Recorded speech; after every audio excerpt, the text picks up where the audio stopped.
ABC Listen. Podcasts, radio, news, music and more.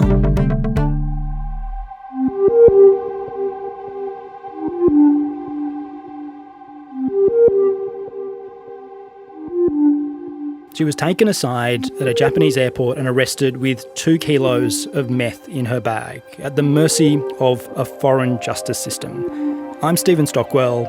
Welcome to the case of the romance scam.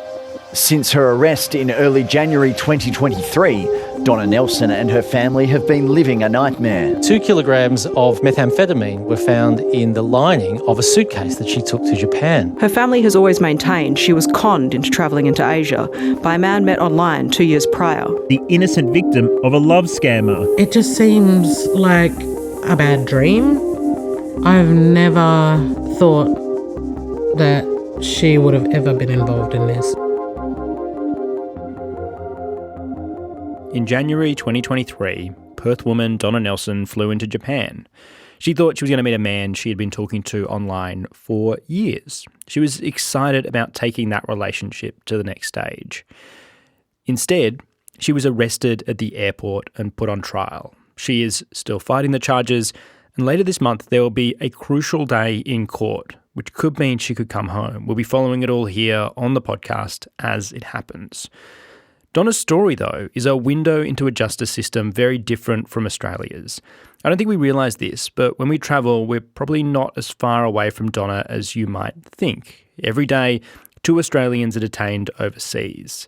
It's one of the reasons I'm so keen to learn more about Donna's experience in this system. And to help me do that, I've got some friends with me. The first is James Oaten, the ABC's North Asia correspondent based in Tokyo, one of our foreign correspondents. And James, you've been following this story since it broke. You've been in court for it. You've seen this process unfold.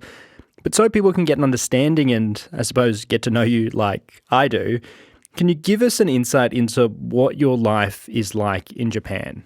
Well, I've been here for almost 4 years now, and I moved here with my partner and my kid. He was a baby then, now he's a toddler. So that's been an absolute joy to grow up here in Tokyo. But at the same time, I am looking forward to the, I guess, more openness and chattiness and friendliness with Australian being back, in more familiar surroundings, because Japan, it's not an open book. When you come here, it looks fun, it looks fabulous, what an exciting place to live, but when you've been here for only a few months, you realise that there is a weightiness to Japanese culture and a reservedness to Japanese culture, and that's quite prohibitive as a journalist, because you're trying to crack through that facade to get the more honest and open stories. So pleased we could get you for these episodes to help us, tell the story of Donna Nelson and give us an insight into those systems in Japan, what it's like trying to break through, how hard it is to get information and tell these stories. So thank you so much for being here and joining us for these.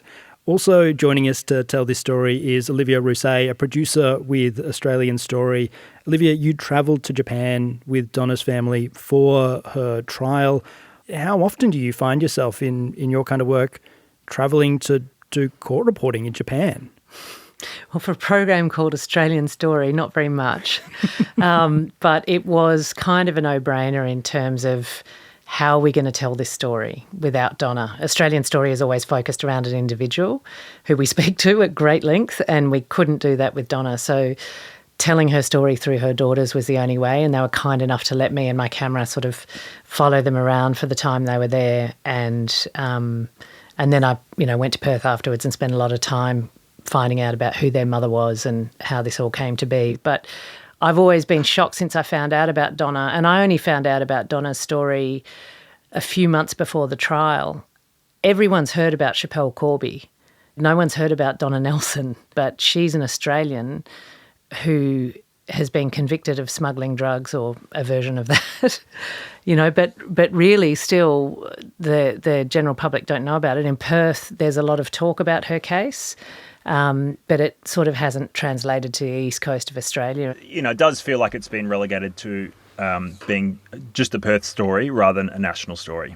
Yeah, Donna Nelson was living in Perth before she found herself in a Japanese prison, so, I can see the draw there, but yeah, it is surprising that, we haven't heard more about this. I'm I'm pleased that we can bring more attention to it through the case of, as well as giving you all an idea of what's happened to Donna. I mean, both of you know so much about this. Olivia, you have such a deep knowledge of Donna's experience. You know, she sounds like a really incredible woman, quite frankly.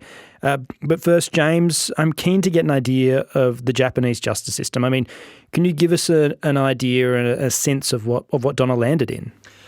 Two things. First of all, it's an incredibly opaque system in the early months until you get to that trial, which is an open court system, similar to what you see in Australia. But before then, it is an opaque system. There is no open court system where you can see the accused, hear about what's happening with their charges and getting updates on the case. There's none of that. The person is incarcerated and it's almost like they disappear into a justice black hole for months or years.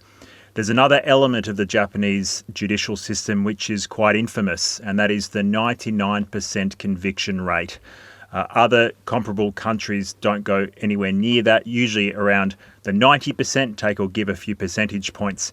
There is a 99% conviction rate. So already just from that alone, when I heard that an Australian woman had been caught with drugs, it did not look good for her chances, given that fact.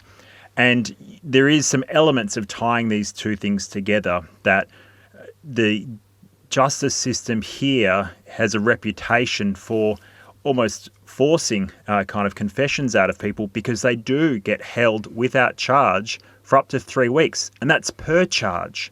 So there's even been cases in Japan where someone is being questioned for charge number 1 for 3 weeks, no access to the family, limited access to lawyers. They can question you without a lawyer in the room. Then they decide, okay, we'll release you. You walk out the door and they arrest you and give you another charge, and another 3 weeks starts. Oh. So there are also cases of people who end up just admitting guilt. And this is where you get the phrase hostage justice. People decide it's easier just to declare their guilt and get it over and done with. Doesn't sound like a kind of ideal place to find yourself involved in a system like that. Olivia, I mean, you've travelled to Japan. You have seen that system firsthand. You've been there with the family of Donna Nelson. You know them. You know a lot about Donna. Tell me about her. Who is Donna Nelson? So Donna she's from Western Australia and lives in Perth. She's a Nyaki woman who grew up in Merredin outside of Perth. She's a single mother of 5 adult women, ranging in age from, at the time she left, I think the youngest was 19 and the oldest was in her late 30s. They're an incredibly tight family. Like the girls, her daughters call her Jij, which is sister in language, and they have this chat group and they talk several times a day, and she's popping in all the time and they stay over at each other's houses. They're just really bonded, and I think she was quite young, about 18 when she had her first child.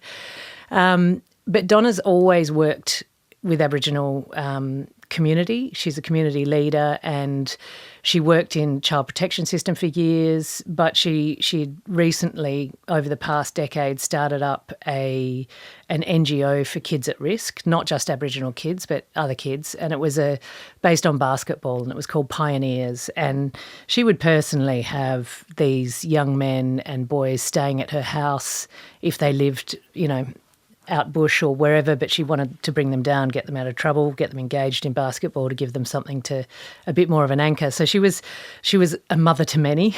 And when I went to Perth, I sort of found that out. She really was, I had these young men playing basketball, nearly crying, talking about what she meant to them. And one of them called her mum and stayed with her for 2 years to get into basketball. But she was just this staunch, very open, emotional, caring woman, really. That's what I learned from her family and from the community.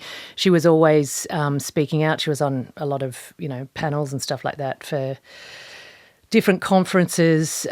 So she was just a very active community member who was there trying to make the lives of kids better. And as her daughters say, ironically, a lot of those kids were at risk because their families were affected by substance abuse, and Donna had never drunk. She didn't drink alcohol. She didn't smoke. She was, very anti-drugs and just interested in helping people. But Donna had got to the point in her life where she'd raised these 5 girls pretty much on her own, and her youngest was 19, and she was about to start living her life for herself. You know, her husband left her when she was pregnant with her 5th child. So she had dated, but essentially hadn't found the right person or someone to share her life with for 19 years, and had just worked to support her daughters and other people. So she was ready to start living life for herself a little bit. Yeah, and part of that was looking for someone that she could share that life with, right? And she's met this guy online called Kelly. What do we know about him and how close him and Donna became?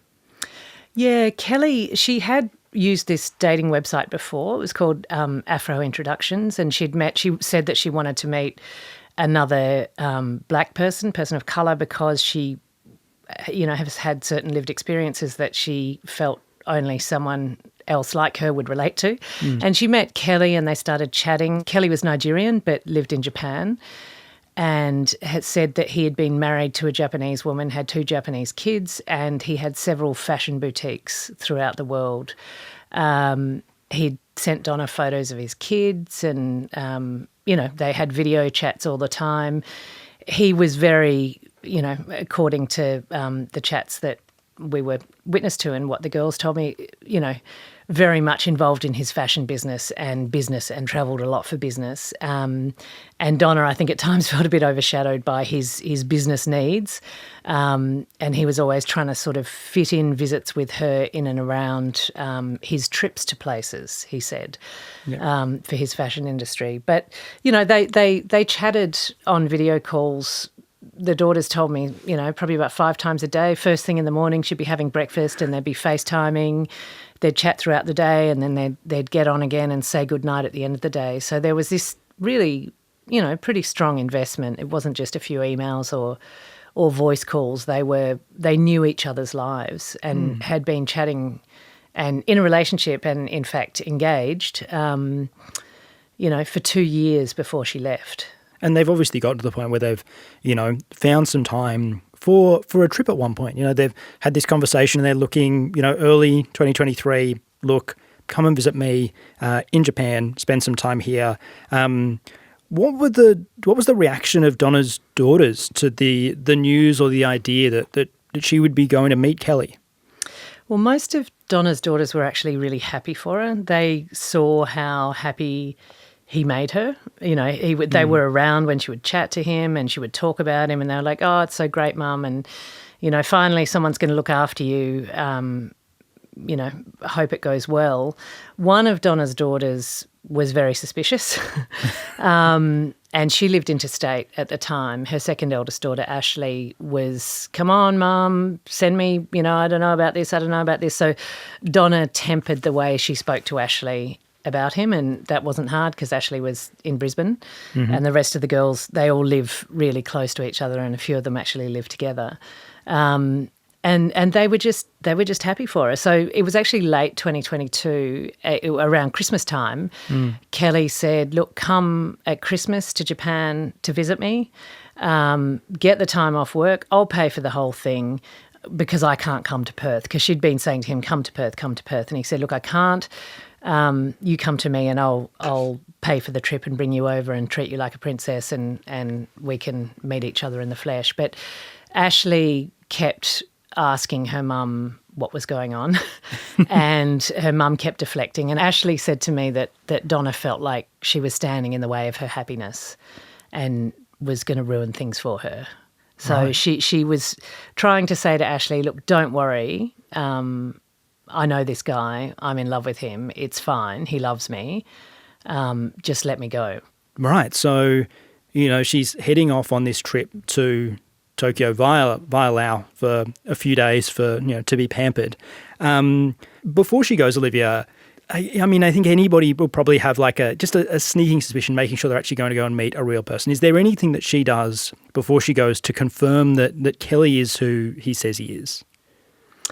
Well, her daughter had asked her earlier on at other times when she was going to go and meet him. Ashley, her daughter, had asked her previously to send confirmation, send me his passport, send me, like she wanted, Ashley was she really should be a lawyer or a cop. She was, she does work in investigations of a type, but she said, I want to know who he is, I want to know where he lives, I want to know what he does, I want proof.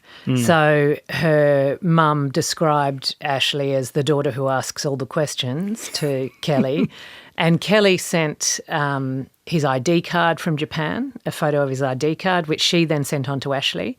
And Ashley had said, I want a photo of him. So she did a screenshot of him when they were chatting on FaceTime one day, him with his shirt off, and Ashley was just like, oh, yuck.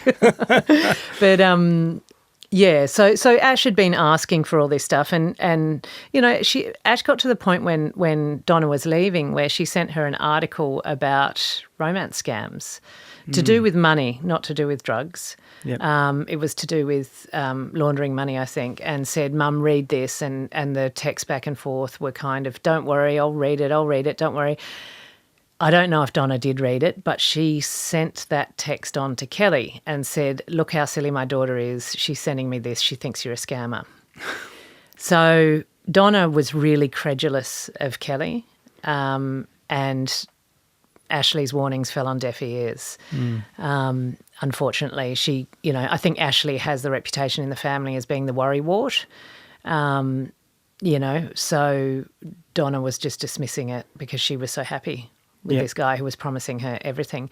So Donna Nelson, goes on this trip. She hops on a plane to Laos, but this actually ends up getting off to a bit of a rocky start, right, Olivia, because she gets to her hotel where she's going to be pampered and nothing's paid for. And she calls Kelly and just says, look, this is too much.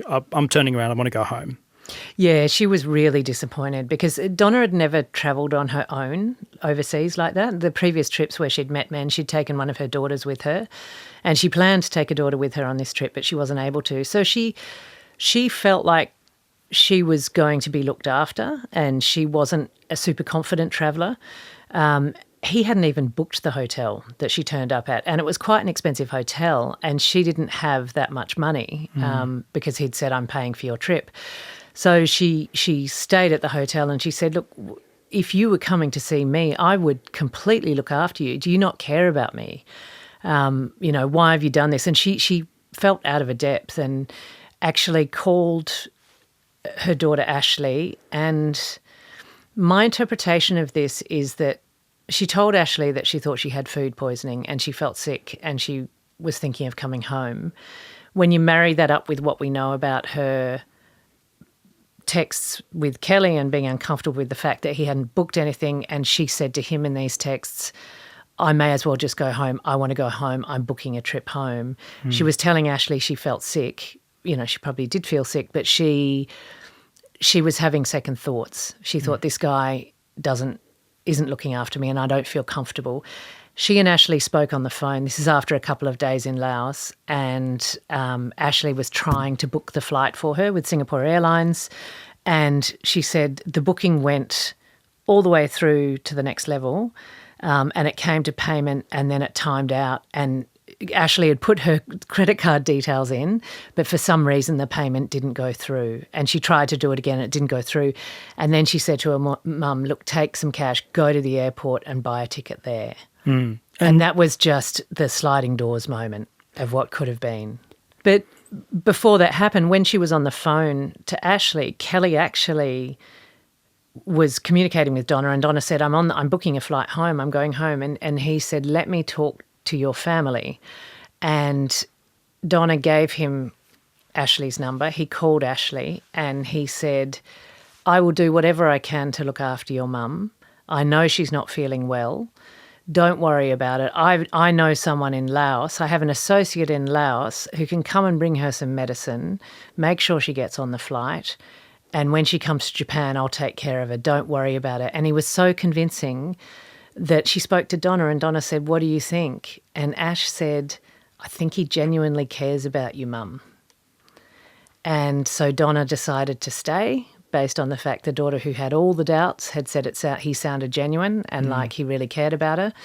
So feeling more confident, Donna stayed, and of course Kelly's associate came to see her, brought $1,500 to cover the hotel that Kelly hadn't paid for, and then later came and brought a suitcase and asked her to take that to Kelly. And the idea of being a suitcase, to me seems like a red flag at a moment like this, but the seed of a suitcase had actually been planted months, if not years earlier, right? Yep, totally. And that's the thing, you can just look at it on face value and go, oh, you idiot, how did you not know? But yeah, literally months earlier, Kelly had dropped into conversation with Donna when she was in Perth. I'm looking for a particular kind of suitcase to stock in my boutique. And Donna said, and he talked about it quite a bit, and she said, send me the dimensions. I'll see if we've got anything like that in Perth. And she actually went with her middle daughter, Janelle, to a local shopping centre, to Strand Bags or something, to try and find a suitcase that fitted the bill. So they'd had conversations about this, and she sent photos and said, no. He said, no, that's not quite right. It's too big, too small, whatever. So that conversation had previously happened, and he'd planted that seed in her head. So the guy brings the suitcase to the hotel, meets her in the garden of the hotel, gives it to her, and Kelly had said, just give him your old suitcase and he can chuck it for you. Put your stuff in this new suitcase. And it was 15 minutes before she was due to be at the airport to check in that this happened. So it was very much last minute. And Donna says that she took that suitcase up to her room, opened it, felt around in there, and she said there was this bundle of clothes in there. And she took them out and she looked at them and she said to Kelly, what's this bundle of clothes? And he said, there's some samples for my fashion boutique. Just leave them in there and bring them and pack your stuff in. So then she checked through, she said she checked through the samples to make sure everything was above board, put all her stuff in, closed the suitcase, and then checked out of the hotel and went to the airport. Those clothes were the perfect red herring, in my opinion. It gave her something to worry about, but it was the wrong thing. Yeah, because she goes to the airport, she gets on the plane, and she flies to Tokyo. And, her daughters, while being, supportive of this idea, still have, they're worried about their mum. So they've actually got a tracker on her phone so they can see where her phone is. And she gets to Japan and then they don't hear from her. In fact, her phone doesn't leave the airport for days. James, what do we know about what happened to Donna when she arrived at the airport in Tokyo? Well, when she arrived, her bag had been taken off the carousel. So usually when you arrive at an airport, your bag will, come out of that magical place that none of us get to go to. It spits out in the carousel and you go, there's my bag, you grab it and you go through customs and other security. Well, it was already pulled to the side. So she's gone to claim it. And that's when the authorities then have said, well, is this your bag? And she says, yes. And they said, well, come with us. Now, she had on her form, on her arrival card, declared that she was not taking anyone else's items. Now, they've questioned her about this, saying, is this your bag? And you've ticked here that you're not carrying anyone else's items. Come with us for a scan. In that scan room, they've gone into more detail about other items, such as carrying bags. If you're carrying bags for people, maybe there can be drugs hidden inside the bags. So it's more explicit about what they're kind of on her for. And that's when she's kind of admitted, that's not my bag. And they've scanned it, and then you can see that there are something suspicious in the bags, and they've opened it up, and she was just in absolute shock because the drugs weren't just sitting in the bag. Donna had thoroughly searched the bag and all she saw was these fabric samples. The drugs were in the lining of the bag, hidden within the suitcase walls. And that's when they've opened up. And that's when, I guess, her heart would have absolutely dropped to the floor. Yeah. She dropped to the floor, I believe. She actually did collapse, yes. Oh. I can't imagine what that moment would have been like in Tokyo Airport, seeing the drugs, I guess the 2 kilos of methamphetamine tucked into the lining of her bag. In our next episode, we're going to take you into the courtroom. Donna was charged with trafficking drugs when they found this. So with James and Olivia, we're going to go inside that room and find out what the prosecution was pushing and how the defence team was arguing that she wasn't guilty, that instead she was the victim of this romance scam. We'll have that in your feed on Thursday, so make sure you grab yourself the ABC Listen app. You'll be able to get the episode before everybody else does if you've got that. But if you are using a different one, give us a rating and a review, because it'll mean it's easier for other people to find the story of Donna Nelson, which is an important story that more people need to hear. You can also pop it in your group chats, share it around, all that kind of thing. And don't forget that we have an email as well, thecaseof@abc.net.au. We love hearing from you, your questions, your insights, your feedback. So please get in touch. We're planning a special Q&A episode with Olivia and James as we get to the end of this series. And yeah, we're looking forward to answering all your questions in that. So please get in touch. Thecaseof@abc.net.au is the best place to reach us. We're back in your feed on Thursday.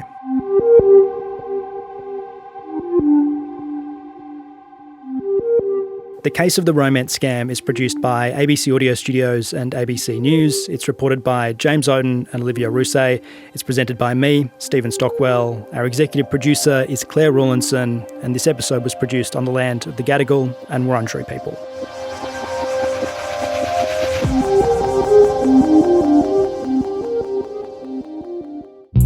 Hi, it's Yumi Steins from the Ladies We Need to Talk podcast. If you've never heard it before, let me explain it to you. Ladies We Need to Talk is a must listen that goes deep on the stuff that really matters to women. If it's a topic going off in your group chat, we're across it with love, science and real-life women telling their stories, from perimenopause to the mental load, fertility to friendship. Find Ladies We Need to Talk in the ABC Listen app.